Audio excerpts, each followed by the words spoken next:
अभ्यास 2। विकराल होती बाढ़ पर आधारित एक समाचार को ध्यान से सुनिए और नीचे छोड़े गए खाली स्थानों 1 से 6 को भरिए। ये समाचार आपको 2 बार सुनाया जाएगा।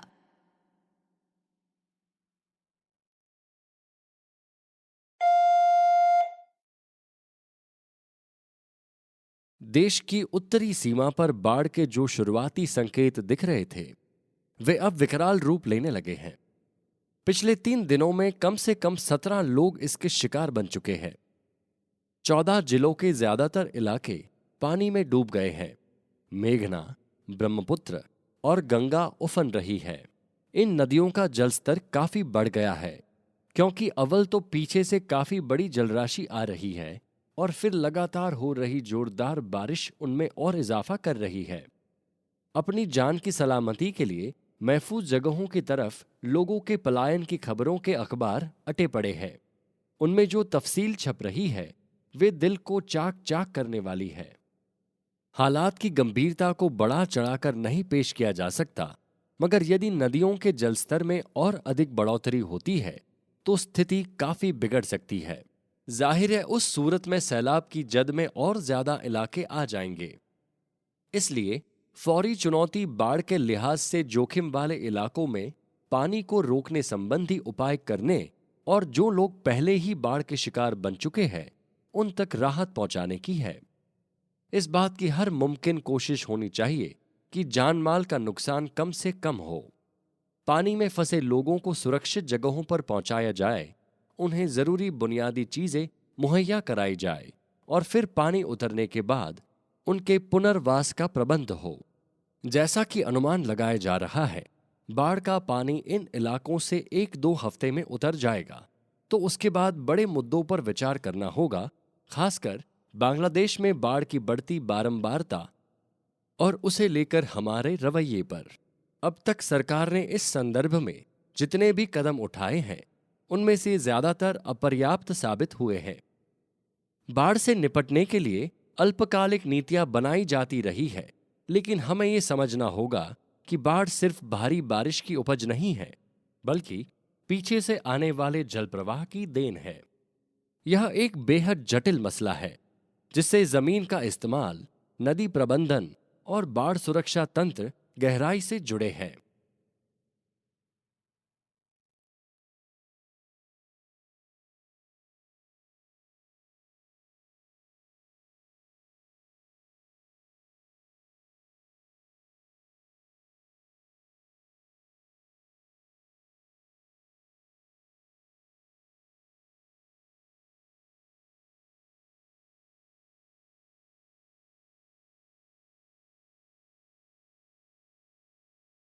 अभ्यास 2 का यह समाचार अब आप फिर से सुनेंगे। देश की उत्तरी सीमा पर बाढ़ के जो शुरुआती संकेत दिख रहे थे, वे अब विकराल रूप लेने लगे हैं। पिछले 3 दिनों में कम से कम 17 लोग इसके शिकार बन चुके हैं। 14 जिलों के ज्यादातर इलाके पानी में डूब गए हैं। मेघना, ब्रह्मपुत्र और गंगा उफन रही है। इन नदियों का जलस्तर काफी बढ़ गया है, क्योंकि अव्वल तो पीछे से काफी बड़ी जलराशि आ रही है और फिर लगातार हो रही जोरदार बारिश उनमें और इजाफा कर रही है। अपनी जान की सलामती के लिए महफूज जगहों की तरफ लोगों के पलायन की खबरों के अखबार अटे पड़े हैं। उनमें जो तफसील छप रही है, वे दिल को चाक चाक करने वाली है। हालात की गंभीरता को बढ़ा चढ़ाकर नहीं पेश किया जा सकता, मगर यदि नदियों के जलस्तर में और अधिक बढ़ोतरी होती है तो स्थिति काफी बिगड़ सकती है। जाहिर है उस सूरत में सैलाब की जद में और ज्यादा इलाके आ जाएंगे।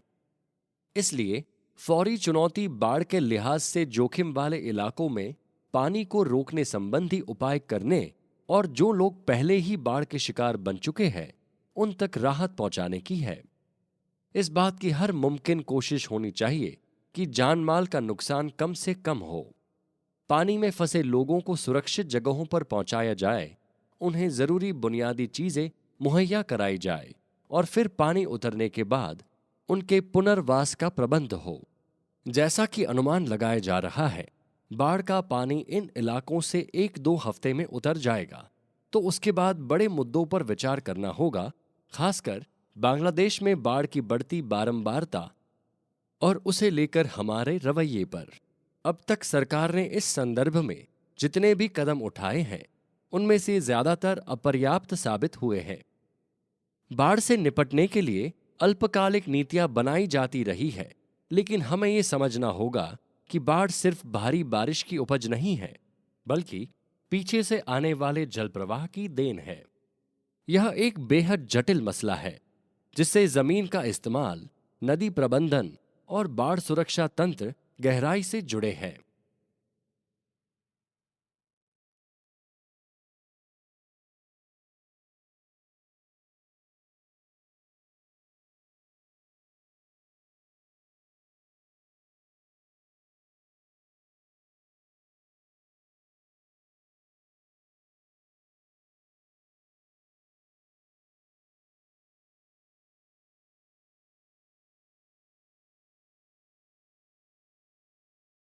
अभ्यास 2 अब समाप्त हुआ।